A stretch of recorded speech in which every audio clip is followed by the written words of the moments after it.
Kata ulama itu dikatakan apa? Siapa yang ingat mati, dia akan dimuliakan dengan 3 hal. Yang pertama, dia akan segera bertobat. Wah, dia cepat jangan mati, kok durung tobat wis mati, maka segera bertobat ya. Yang kedua, dia akan merasa puas. Hidup ini puas, merasa qanaah dengan karunia Allah. Alhamdulillah aku sehat, mangan yo enak, ya. Nah, seperti itu. Bojo siji si ono, ya, misalkan begitu ya. Jadi qanaah, menerima karunia pemberian Allah itu dengan rasa puas. Sudah enggak bernafsu lagi, coba ingat mati, ya. Coba kira-kira kalau jenengan besok mati, ya, tahu misalkan besok mati, masih semangat mau boleh fulus, ya. Ya, pasti yang kalau kita tahu besok kita akan mati, maka dia akan segera bertobat, ya. Yang ketiga, memperbanyak apa? Dia semangat beribadah. Semangat beribadah. Jadi keliru kalau ada orang mengatakan ojo iling-iling mati, enggak lagi malas, enggak lagi lemes. Kalau bagi orang beriman, ingat mati itu justru menambah semangat dia untuk beribadah, segera bertobat, segera amal soleh. Kalau dia punya tanggungan, segera dia mengantarkan amanah-amanah yang diberikan kepada segera dikembalikan, ya. Lek duwe utang, saatnya dia ini punya uang, segera nyaur utang, tidak ditunda-tunda. Kenapa? Besok mau mati, ya, dia ingat mati, ya. Jadi siapa yang banyak mengingat mati, dia akan dimuliakan dengan 3 hal. Segera bertobat, tidak menunda-nunda. Kemudian dia ini merasa puas dengan karunia Allah, merasa qanaah, cukup, ya, tidak kurang, tidak tamak, tidak serakah, begitu ya. Yang ketiga, dia akan semangat beribadah, ya, semangat beribadah, ya. Bahkan kalau boleh saat ini mau jam 7 mau di apa misalkan kalau hukuman dieksekusi gitu ya, Pak minta izin sebentar dulu, tak sholat dulu, bertobat dulu, kan seperti itu. Pokoknya kalau sudah ingat mati itu dia akan baik sudah. Nah, kalau orang itu melalaikan kematian, ya, maka angan-angannya itu panjang, kating ini, kating itu dan sebagainya. Kemudian bagi orang yang suka maksiat, kalau tidak ingat mati, dia akan menunda-nunda tobat kok dhisik, ya. Musuh kok tahun 2030 misalkan gitu ya. Kan kuotanya sudah tidak dibatasi katanya ya, musuh tak tobat waktu itu ya. Dan seterusnya ya. Nah, jadi ini pentingnya kita mengingat mati ya, dan itu disuruh sama Nabi, banyak-banyaklah mengingat pemutus kelezatan ya, seperti itu. Nah, tapi tadi Pak ya. Oke, jadi musibah yang paling besar itu adalah ketika orang itu lalai terhadap mati, tidak peduli terhadap mati, jarang memikirkan mati ya, dan tidak beramal baik sebagai persiapan untuk menghadapi kedatangan mati. Ada lagi sebenarnya yang lebih parah ya. Lek dielingno mati malah ngamuk. Cocok ngomong mati. Ya, wah itu parah malu. Semua kita ini akan mati. Kalau dielingno mati, jadi kita segera tobat, segera beramal soleh ya. Seperti itu. Nabi yang nyuruh ya, banyak-banyak ingat mati ya, begitu. Padahal mati itu sendiri merupakan pelajaran bagi orang yang mau mengerti, sekaligus pemikiran bagi orang yang mau berpikir ya. Dan dalam sebuah khabar yang diriwayatkan dari Nabi SAW dikatakan, andaikan binatang ternak mengerti, maksudnya mengerti pelajaran dari kematian, sebagaimana yang kamu ketahui, niscaya tidak akan ada seekor binatang gemuk yang bisa kamu makan. Jadi seandainya binatang ternak itu ya kambing, sapi, onta itu ya. Seandainya binatang ternak itu paham, mengerti ya pelajaran dari kematian itu sebagaimana yang kamu ketahui bahwa orang itu akan mati gitu ya, niscaya tidak akan ada binatang gemuk yang bisa kamu makan. Wah, pewedi ya. Binatang ternak itu mikir mati ya. Cuma karena mereka tidak mikir mati, nyantai aja makan terus. Ya. Kan begitu kerjanya. Jangan lihat sapi, kambing itu makan terus ya, begitu. Tapi hadis tadi Pak, hadisnya itu dhaif ya. Hadisnya dhaif. Jadi saya harus sampaikan ini kalau hadis dhaif ya. Cuma benar, maksudnya itu benar, seandainya binatang itu ngerti tentang kalau dia itu akan mati, mesti dia tidak enak mangan ya. Karena dia tidak paham lah dia akan mati, mau disembelih dan lain sebagainya, makan terus ya, seperti itu. Riwayat lain menyebutkan bahwa seorang badui berjalan mengendarai ontanya. Tiba-tiba onta itu jatuh tersungkur kemudian mati. Maka si badui itu pun turun mengitari kendaraannya dan bertanya-tanya, kenapa kamu tidak mau berdiri? Jadi ontanya yang sudah tersungkur mati itu tiba-tiba tadi itu moro-moro mati, mungkin serangan jantung Pak ya, ontanya tadi itu ya, tiba-tiba tersungkur jatuh mati, turun dia itu muter.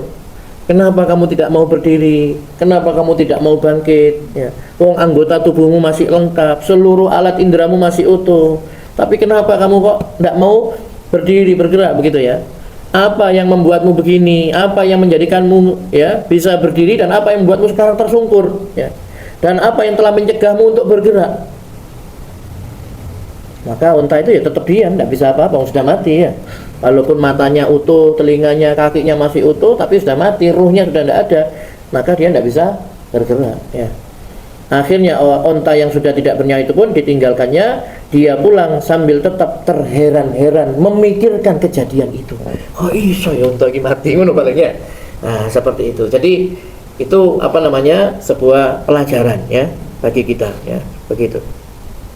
Bapak Ibu yang dirahmati Allah Subhanahu wa taala, ya. Dikatakan juga ya oleh Muhammad bin Al-Munkadir rahimahullah, dia berkata salah seorang anak dari Nabi Adam alaihissalam meninggal dunia. Jadi ini hadis ini diriwayatkan oleh Imam At-Tirmidzi dan Al-Hakim, ya.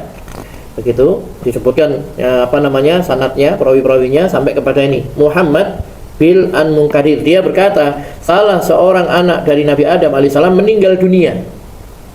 Maka beliau berkata, "Hei Hawa, anakmu telah mati." "Apa mati itu?" tanya Hawa, ya. Nabi Adam menjawab, "Tidak makan, tidak minum, tidak berdiri, dan tidak duduk." Maka Hawa pun menangis dengan keras. Akhirnya Nabi Adam berkata, "Hindari dirimu dan anak-anak perempuanmu dari tangisan yang keras." Ya.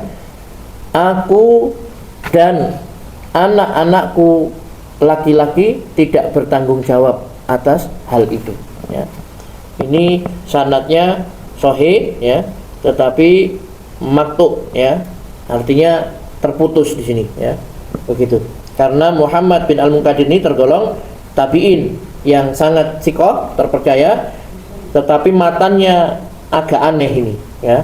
Matannya isi cerita ini agak aneh, ya. Jadi seakan-akan ini diambil dari cerita-cerita Israiliyat, ya. Jadi kalau cerita Israiliyat ini tidak boleh kita benarkan, tidak boleh kita dustakan. Tapi kalau hadisnya itu ceritanya riwayat itu sahih, wajib kita benarkan, ya.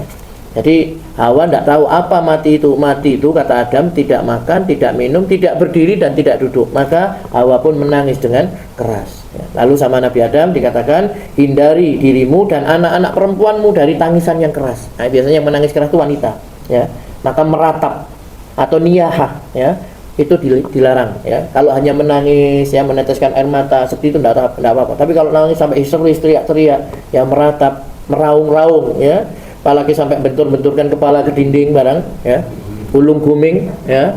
Nah, itu tidak boleh, dilarang, ya. Ada hadis memang yang menyatakan mayit itu disiksa karena tangisan orang-orang yang masih hidup, ya, tangisan keluarganya. Karena dulu penjelasannya para ulama, orang-orang yang mau meninggal di masa jahiliyah, dia itu mengumpulkan istri dan anak-anaknya, keluarganya, berwasiat, "Nanti kalau aku meninggal, nangislah kalian sekuat-kuatnya." Jadi pesannya dia itu, kalau saya mati nanti menangislah kalian, ya, sekeras-kerasnya. Nah, kalau orang yang mati itu berwasiat seperti itu, kemudian yang ditinggalkan tadi nangis, nah itu dia kena tadi. Sesungguhnya tangisan orang yang masih hidup itu, orang yang mati itu disiksa karena tangisan orang yang masih hidup. Nah, seperti itu, ya. Tapi kalau dia tidak berwasiat, dia meninggal dunia, kemudian keluarganya ada yang menangis, tidak apa-apa, ya, karena tidak dipeseni, ya. Nah, tadi yang disiksa itu karena pesan sponsor, ya. Heran kan kita, kok bisa orang sudah mati ditambah siksaannya, tambah keras karena tangisan orang yang masih hidup. Ternyata penjelasan para ulama begitu. Dulu mereka itu berpesan sebelum mati, kalau saya meninggal nanti kalian menangislah yang keras, ya. Maka dia berdosa, ya, seperti itu. Ditambah, ya, siksanya ditambah, begitu. Nah, kemudian Bapak Ibu yang dirahmati Allah Subhanahu wa taala, apa benar ada orang yang ingin mati, ya? Ada riwayat memang, ya, orang yang menginginkan kematian itu, ya. Dari Sahal bin Abdullah At-Tusturi, dia berkata, tidak ada yang menginginkan mati kecuali 3 kelompok. Orang yang tidak menyadari tentang hal-hal yang bakal terjadi setelah mati, orang yang lari dari takdir-takdir Allah yang telah ditetapkan pada dirinya, atau orang yang rindu ingin bertemu dengan Allah Azza wa Jalla. Jadi orang yang ingin mati itu ada 3. Satu, ya, orang yang tidak menyadari tentang hal-hal yang bakal terjadi setelah mati, ya. Hidupnya sulit, ditekan dari sana sini, pokoknya wes sumpek gitu, ya. untuk menghilangkan beban sehari-harinya itu wis mending mati. Nah, dia tidak sadar bahwa setelah mati itu dia menganggap beres, tidak ada apa-apa, padahal lebih soro lagi dia, ya kan? Kalau orang bunuh diri, ya, dia minum racun, maka nanti siksanya itu dia akan minum racun mati, hidup lagi, minum racun mati, hidup lagi, terus begitu. Kalau dia menusuk dengan benda tajam, ya, maka hukumannya begitu nanti, ya, bunuh diri, ya, dengan benda tajam itu kemudian dihidupkan, bunuh diri, mati lagi, dihidupkan, terus begitu. Siapa yang menjatuhkan diri dari tempat yang tinggi, dia bunuh diri, ya, nanti hukumannya ya begitu terus, ya. Nah, seperti itu, ya, sampai hari kiamat, sampai apa namanya, dimasukkan nanti ke dalam neraka dia, ya, seperti itu. Maka bunuh diri itu dosa, Pak, ya, jangan bunuh diri, Bapak Ibu, ya. Jadi kalau kita hidup, kita bisa sujud pada Allah, kita bisa berzikir, kita bisa berdoa, kita bisa beramal soleh, ya. Gak duit-duit itu Pak Ustaz sembarang larang, gak apa-apa, sabar, ya, begitu. Yang kedua tadi, orang yang lari dari takdir Allah yang telah ditetapkan bagi dirinya, ya, seperti itu. Orang yang rindu ingin bertemu dengan Allah, ya. Maka ada hadis, ya, ada hadis itu, siapa yang cinta, ya, bertemu dengan Allah, maka Allah pun cinta bertemu dengannya. Siapa yang benci bertemu dengan Allah, maka Allah pun benci bertemu dengannya, ya. Jadi kalau kita orang beriman itu kalau bertemu dengan Allah senang, ya. Jadi ayat itu, man ahabba liqa Allah ahabbahullahu liqa'ah, ya. Siapa yang cinta bertemu dengan Allah, maka Allah pun cinta bertemu dengannya, ya. Makanya orang mati itu, orang beriman biasanya tersenyum, ya, wajahnya ceria. Karena apa? Dinampakkan, balasannya itu dinampakkan, ya. Kalau dia mati nanti akan dimasukkan ke dalam surga, maka dia itu senang, ya, senang bertemu dengan Allah Subhanahu wa taala, begitu. Yang terakhir Bapak Ibu yang dirahmati Allah Subhanahu wa taala, ya, yaitu ada riwayat lain, ya, yang mengatakan bahwa ketika malakul maut, ya, malaikat maut, ya, orang menyebut Israel, ya. Jadi nama Israel itu masyhur, tapi tidak ada riwayat yang menyebutkan nama malaikat Israel, tidak ada. Malaikat maut, malakul maut, ya. Ketika malaikat maut datang kepada Nabi Ibrahim Khalilur Rahman, kekasih Allah Ar-Rahman yang Maha Penyayang, untuk mencabut nyawanya, maka beliau berkata, "Hei malaikat, ya, hei malaikat maut, pernahkah kamu melihat seorang kekasih yang mencabut nyawa kekasihnya?" Maka atas pertanyaan itu malaikat maut pun bergegas menemui Tuhannya, dan Tuhan pun berfirman kepadanya, katakan padanya, pernahkah kamu melihat seorang kekasih yang tidak ingin bertemu dengan kekasihnya? Jadi Nabi Ibrahim tadi itu makanya tidak mau mati dulu, dia ingin hidup, ya. Jadi mengatakan kepada malaikat maut, "Hei malaikat maut, pernahkah kamu melihat seorang kekasih yang mencabut nyawa kekasihnya?" Wah, bingung kan, ngepel dia, ya.